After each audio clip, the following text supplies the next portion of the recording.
Ya, puji Tuhan kita kembali berjumpa untuk kita beribadah pada hari ini. Sebelum kita akan bersama-sama merenungkan firman Tuhan, perlu saya sampaikan bahwa ini sudah mendekati Desember, sebentar lagi Natal. Ya, mungkin banyak yang bertanya-tanya Natalnya besok seperti apa. Ya, nanti kita lihat ya seperti apa. Ya, karena situasi dan kondisi kita yang jelas belum bisa seperti tahun-tahun yang lalu, tetapi kita percaya bahwa Tuhan tetap menyertai akan hidup kita. Amin. Ya, sama-sama kita akan buka Alkitab kita. Firman Tuhan saya ambilkan dari Filipi 3 ayat 13 dan 14.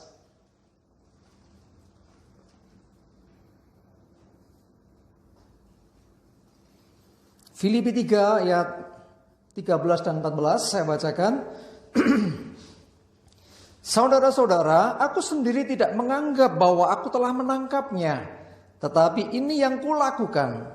Aku melupakan apa yang telah di belakangku dan mengarahkan diri kepada apa yang di hadapanku, dan berlari-lari kepada tujuan untuk memperoleh hadiah, yaitu panggilan surgawi dari Allah dalam Kristus Yesus. Amin.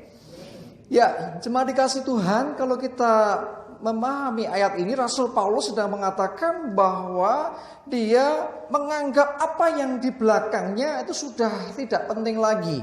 Seperti kita tahu, backgroundnya, latar belakangnya Rasul Paulus adalah seorang penganiaya jemaat. Dia seorang ahli Taurat juga, ya, dia pinter, dia punya guru yang sangat terkenal namanya Gamaliel. Jadi bukan seperti murid-murid Yesus.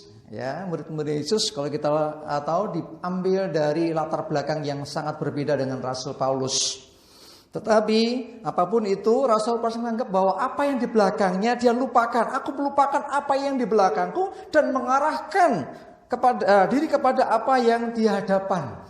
Jadi dia lupakan masa lalu, karena masa lalu sehebat apapun itu tidak akan kita hidupi. Ada amin? Tapi memang ada orang yang entah disadari atau tidak, dia menikmati hidup masa lalu. Maksudnya gimana orang menikmati hidup masa lalu? Dia secara imajinasinya itu sepertinya masih di masa yang lampau. Dia membanggakan diri dengan kehidupan yang lama. Dulu saya itu luar biasa loh. Dulu saya itu pelayanan hebat loh. Dulu saya itu, dulu semua. Kalau ditanya, sekarang gimana? Ya, sekarang sudah enggak. Saudara, apa yang di belakang kita, mau kebanggaan, mau hal yang memalukan, mau dosa atau apapun, itu sudah lewat di belakang kita. Rasul Paulus mengarahkan diri kepada apa yang di hadapannya. Dia tidak mau terjebak dengan masa lalu. Dia enggak mau dibelenggu oleh masa lalu, tapi dia lihat ke depan. Aku berlari-lari kepada tujuan untuk memperoleh hadiah. Ya, hadiah yaitu panggilan surgawi. Panggilan dari Tuhan itu adalah hadiah. Dan tidak ada satu kuasa apapun terlebih dari masa lalu yang bisa membelenggu, yang bisa menghalangi langkah atau perjalanan dari Rasul Paulus. Hendaknya demikian juga terjadi atas hidup kita. Jangan sampai kita terbelenggu oleh masa lalu kita sehingga kita tidak bisa berlari ke depan. Seperti berapa waktu minggu yang lalu saya itu ke Slogoimo ya, bersama istri dan anak-anak. Nah, ceritanya saya ke belakang rumahnya. Kami ibadah di rumahnya Mbah Sarinem. Yang belum ngerti bisa ikut. Iklan ini. Yang belum ngerti nanti tuh silakan bisa ikut ya. Jadi di belakang rumahnya ini ada 2 ekor kambing kemarin ceritanya. Di samping mungkin ada yang lihat statusnya ada gambar bunga yang ajaib itu. Nah, di situ ada 2 ekor kambing, yang satu diikat, yang satu dibebaskan. Ya, yang diikat itu, yang dibebaskan artinya nggak ditaleni itu dia duduk. Orang Jawa bilang gayemi. Tahu gayemi? Gitu ya. Sementara yang diikat ini berdiri sambil dia gitu kan. Anak saya yang kecil ini kan takutnya luar biasa sama kambing. Karena beberapa waktu yang lalu datang ke rumah yang sama, kambingnya ngejar saya gitu. Wah, si Seva langsung dia jadi takut banget dengan kambing. Tetapi pada waktu itu saya bilang, jangan takut. Kambingnya diikat, nggak bisa. Terus saya ngambil daun singkong, saya kasihkan. Dia cuma ngeliatin. Terus kakaknya, gini loh dek, nggak apa-apa loh dek. Tapi dia juga dilempar. Ya, terus ada lagi Putri, anaknya Mbak Wani juga melakukan hal yang sama. Tapi apa yang terjadi? Tiba-tiba yang kita kasih yang ditaleni tadi, yang dicencang gitu ya. Sementara yang satunya nggak bangun dia. Nah, anak-anak saya lupa nggak ngasih tahu. Kalau itu nggak dia, langsung ngejar mereka lah. Jadi heboh. Jadi artinya apa? Kalau yang terikat ini nggak bebas. Mau lari nggak bisa. Orang yang masih terikat dengan masa lalu, tanda kutip ada hutang masa lalu yang belum dibereskan, susah untuk maju ke depan. Saya ngomong hutang jangan ngomong duit ya. Bayangannya, iya, hutang duit. Bukan. Saya tidak membicarakan uang. Hutang masa lalu ada sesuatu di masa lalu yang harusnya sudah tuntaskan tapi terlewatkan dan belum dibereskan. Itu bisa macam-macam. Bisa luka hati, bisa kecewa atau apa saja. Utang juga termasuk. Itu akan menghalangi langkah kita. Seperti kambing yang tadi. Yang satunya yang lari ngejar kemana-mana. Saya kasih daun dari jauh dia langsung bisa datang. Yang ditaleni cuma hus gak bisa terganggu. Itulah hidup orang yang tidak bebas. Ya, terhenti langkahnya ketika mentok di tali itu. Gak bisa. Unstoppable berarti apa? Tidak ada yang bisa menghentikan. Seperti kambing yang satunya yang tidak ditaleni bisa ngejar kemana-mana. Sampai anak saya jerit-jerit, gendong. Saya bilang, kalau digendong makin dikejar. Ingat berapa minggu yang lalu, akhirnya dia turun. Cuma setelah lewat jauh dari kambing baru gendong. Ya, saudara dikasih Tuhan, jangan sampai ada apapun dalam hidup kita yang menghalangi langkah kita di dalam mengikut Tuhan. Langkah kita di dalam beriman kepada Tuhan. Tadi yang pertama adalah masa lalu. Jangan sampai itu menjadi penghalang. Yang kedua, Habakuk 3, 17-18. Hafal pasti. Tahu pasti ya. Saya bacakan aja. Sekalipun pohon ara tidak berbunga, pohon anggur tidak berbuah, hasil pohon zaitun mengecewakan, sekalipun ladang-ladang tidak menghasilkan bahan makanan, kambing domba terhalau dari kulungan, dan tidak ada lembu sapi dalam kandang, namun aku akan bersorak-sorak di dalam Tuhan, beria-ria di dalam Allah yang menyelamatkan aku. Perhatikan, sekalipun pohon ara tidak berbuah, tidak berbunga, artinya tidak ada harapan panen, betul gak? Kan pohon ara itu berbunga dulu, nanti bunga terus jadi ada buahnya. Ya. Pohon anggur tidak berbuah. Wah ini.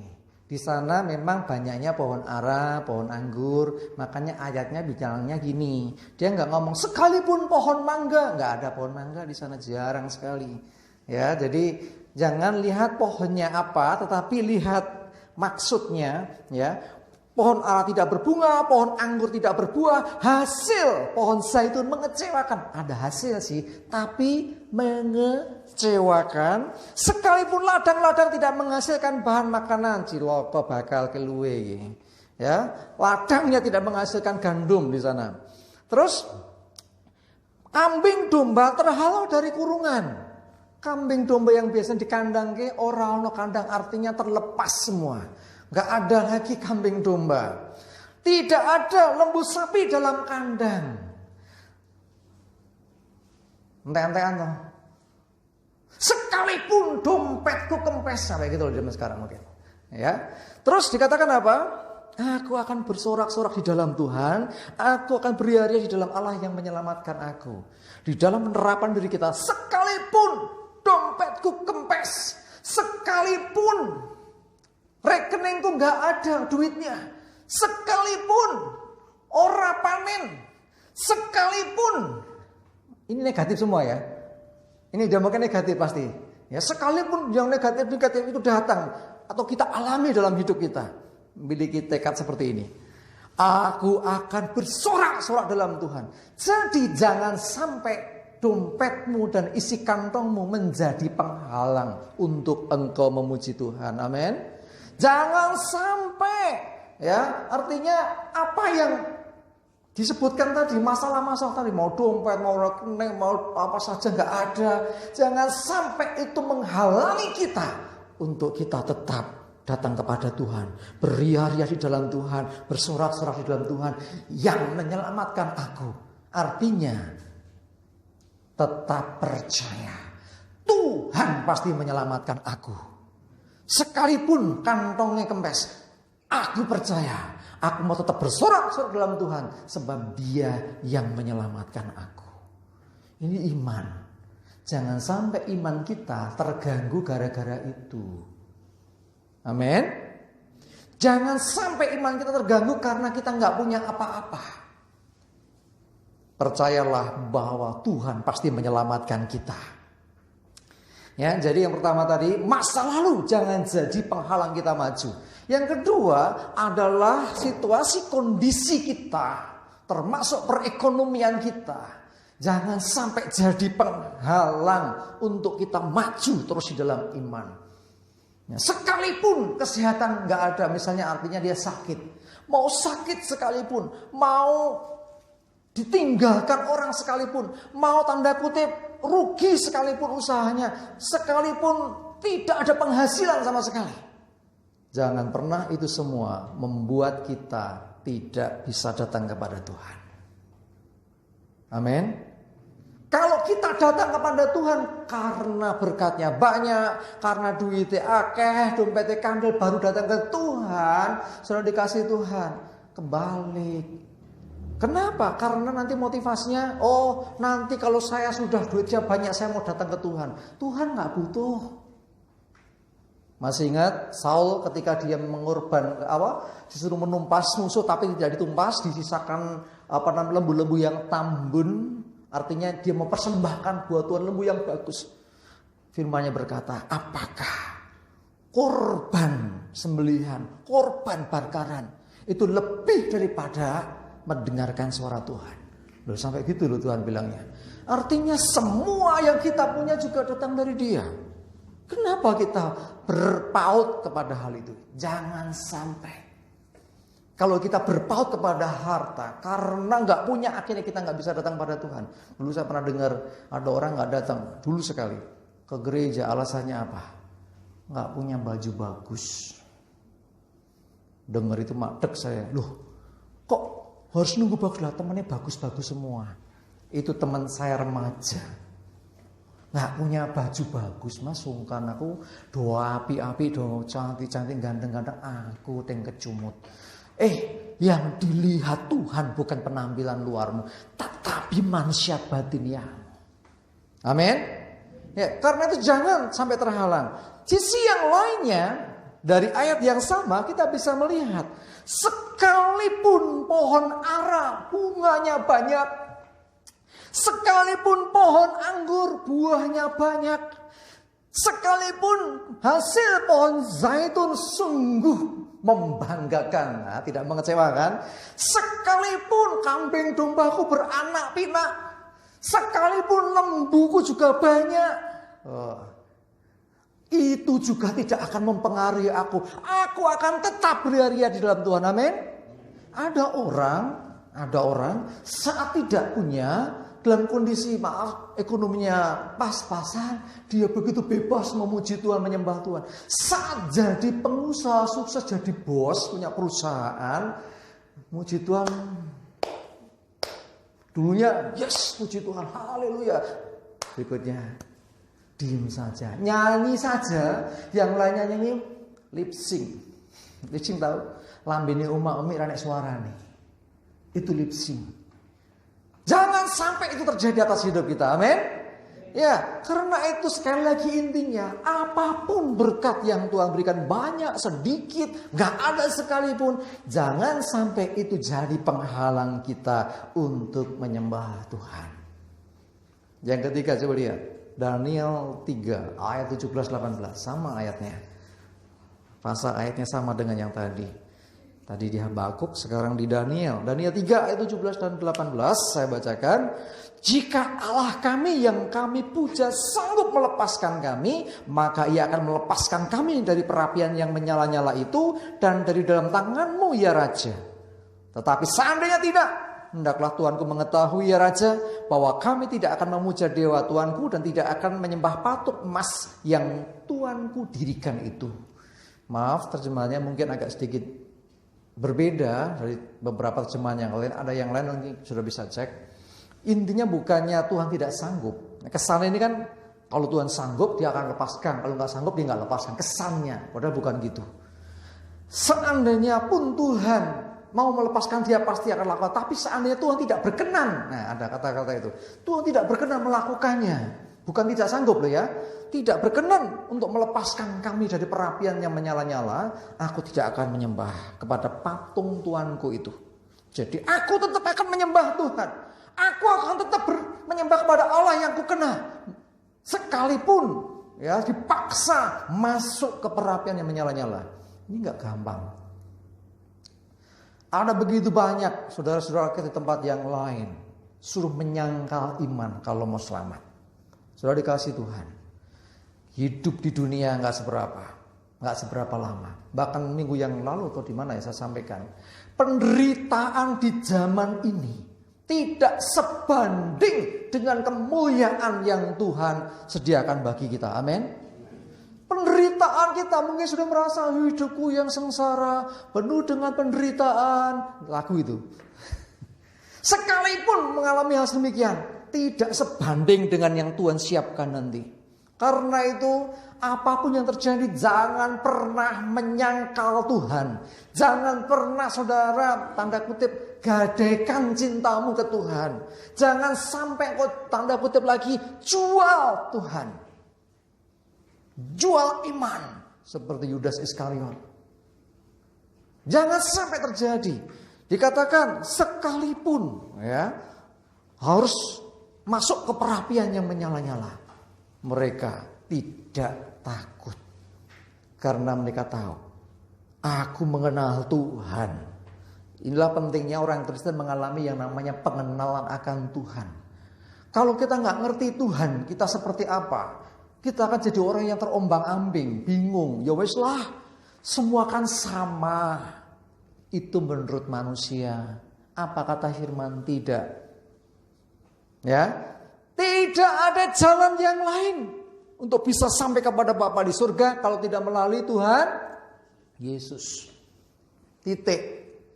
Ya, jalannya hanya Tuhan Yesus. Karena belum ada nabi sejak zaman Adam sampai saat ini yang berani memberikan garansi, jaminan bahwa percaya kepadanya masuk surga selain Yesus. Karena jangan pernah lepas kepercayaanmu. Jangan pernah jual kepercayaanmu. Tetaplah percaya sekalipun dipaksa-paksa. Sekalipun ancamannya ini jelas nyawa nih. Mau dibakar hidup-hidup. Tahu kisah selanjutnya? Pasti tahu. Akhirnya betul dibakar hidup-hidup. Dimasukkan ya. Ini Sadra Mesak Abednego memasukkan ke perapian yang nyala. Bleng. Sebelum dimasukkan apinya ditambahi. Sampai sing gotong kuwi obong mati. Bayangin. Kaya ngopo panasi. Dan yang terjadi dari 3 orang di dalam jadi 4 orang. Siapa yang keempat? Malaikat Tuhan. Orang yang tetap memegang Tuhan. Orang yang percaya tidak goyahkan. Sekalipun dipaksa untuk menyangkali, dia tidak mau lakukan. Maka ada otoritas Tuhan. Pertanyaannya, ini pertanyaan banyak orang. Lah kuwi ngepasi Tuhan nolong. Nek ra ditolong piye? Lewat no kobong. Saya beritahu saudara, yang terbakar paling ininya dagingnya, rohnya kembali kepada Tuhan. Amin. Tidak selalu memang Tuhan berkenan menolong. Ada kalanya Tuhan tidak lakukan. Contohnya siapa? Stefanus. Sudah tahu kisahnya Stefanus? Dirajam, dilempari batu sampai mati. Sakit sekali, luar biasa, ngeri dong. Sakeus ketika matinya, Yesus sampai menyambut dia. Tentang Stefanus ini, kisahnya kan setelah Yesus naik ke surga. Ya, ini salah satu murid yang setia luar biasa sampai diancam ya. Saya tadi ngomong salah ya? Sakeus toh. Stefanus, bukan Sakeus, salah itu. Kok diem semua? kadang-kadang ya ngomongnya kebablasan. Ya kayak Sakeus sama Lazarus. Salah. Ya. Stephen. Dia tidak mau melepaskan kepercayaannya. Unstoppable sampai garis akhir. Dia tidak terhentikan. Imannya tidak terhentikan. Sekalipun batu mencoba menghentikannya. Sampai akhirnya Stefanus mati. Tetapi ada kalanya juga seperti yang terjadi ini. Tuhan melepaskan dari perapian yang menyala-nyala. Mau dilepaskan atau tidak. Tuhan berkenan menolong atau tidak. Itu bukan area kita. Yang penting sudah nyatakan dengan iman kepada Tuhan. Tuhan, aku mau setia sampai garis akhir. Amin. Petrus pernah mengalami.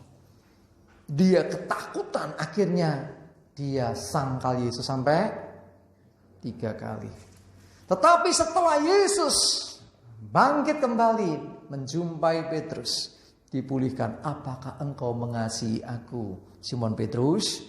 Ya Tuhan, engkau tahu aku mengasihimu, sampai 3 kali. Sebetulnya kayak flashback, memulihkan kembali apa yang pernah terjadi dalam kehidupan Petrus. Dan saudara tahu akhir hidup Petrus ini adalah dia mati di salib. Tetapi kepalanya dibawa atas permintaan Petrus. Aku gak layak seperti Tuhanku. Biarlah dibalik saja. Jadi kepalanya dibawa. Kenapa Tuhan gak tolong Petrus? Apakah Tuhan gak sanggup?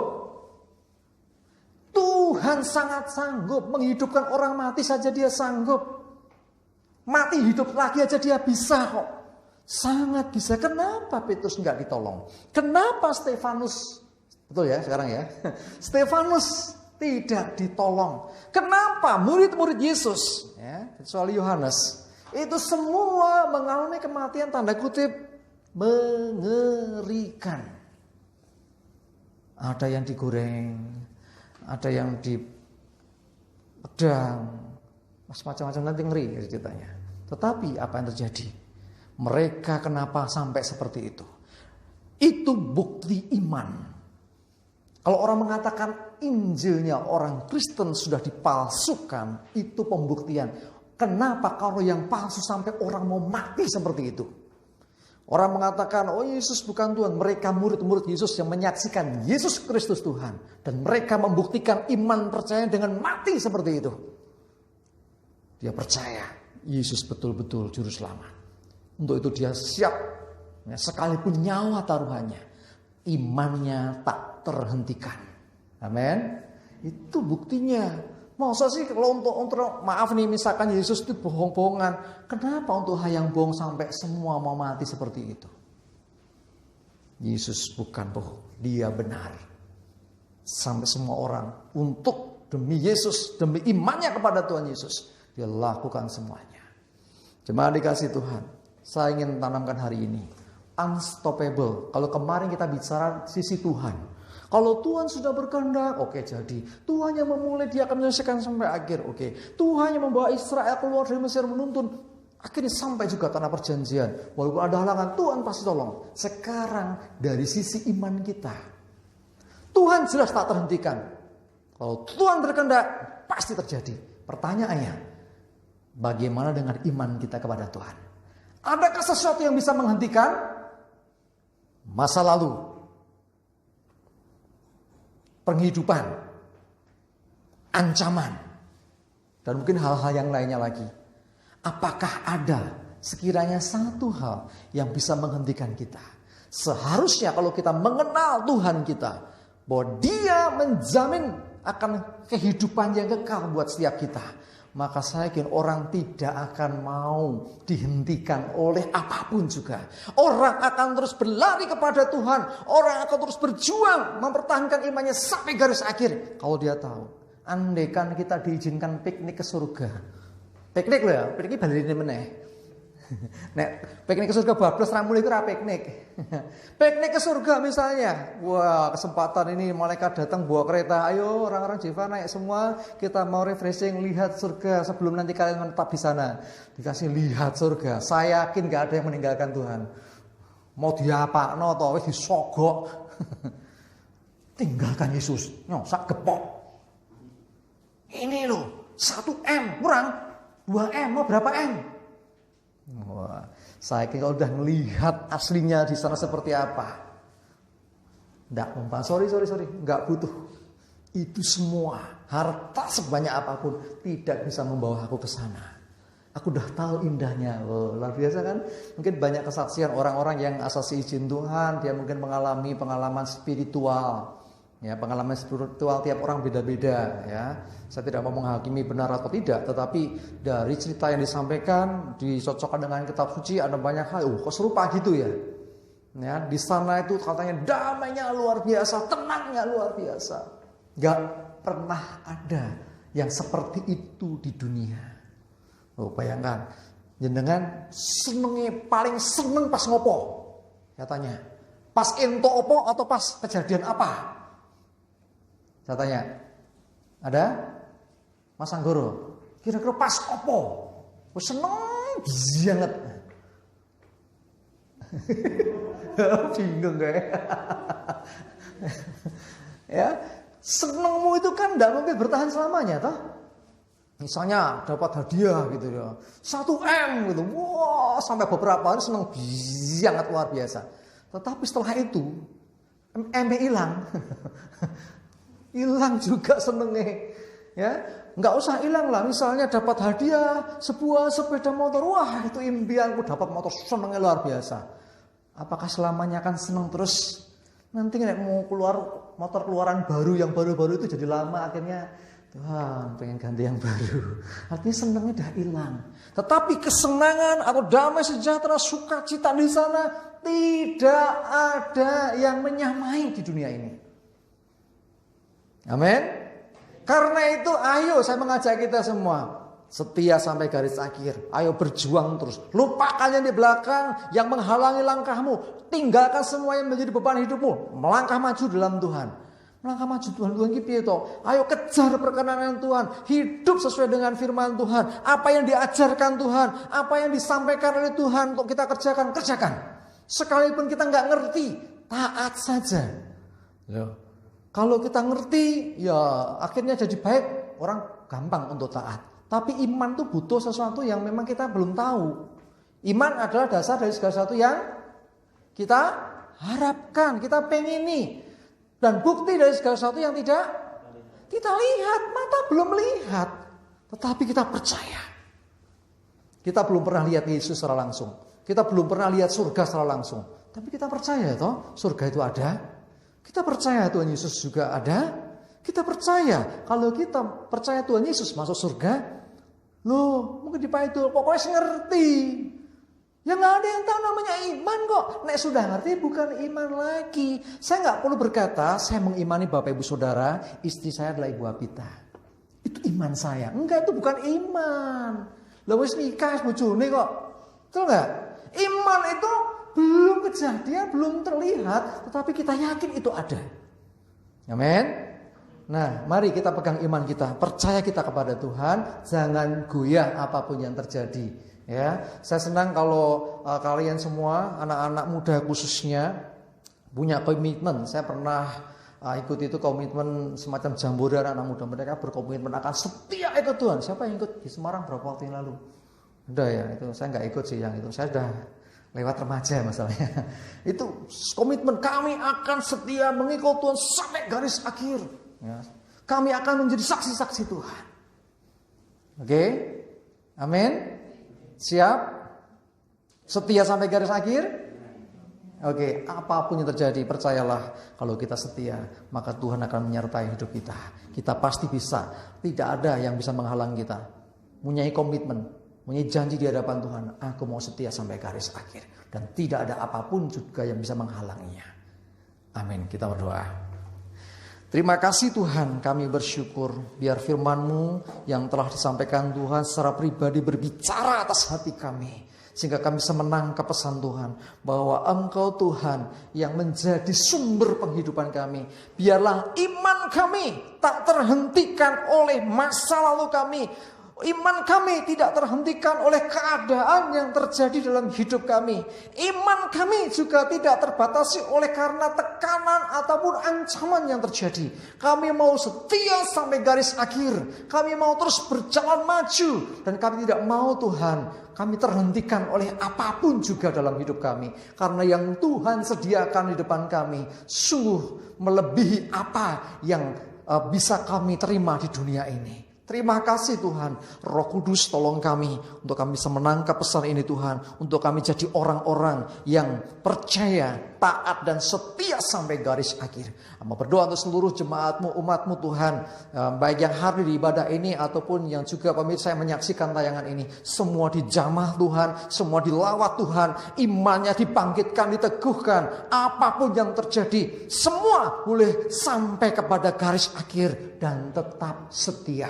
Terima kasih Tuhan, terpujilah nama-Mu di dalam nama Tuhan Yesus. Kami bersyukur dan berdoa. Haleluya.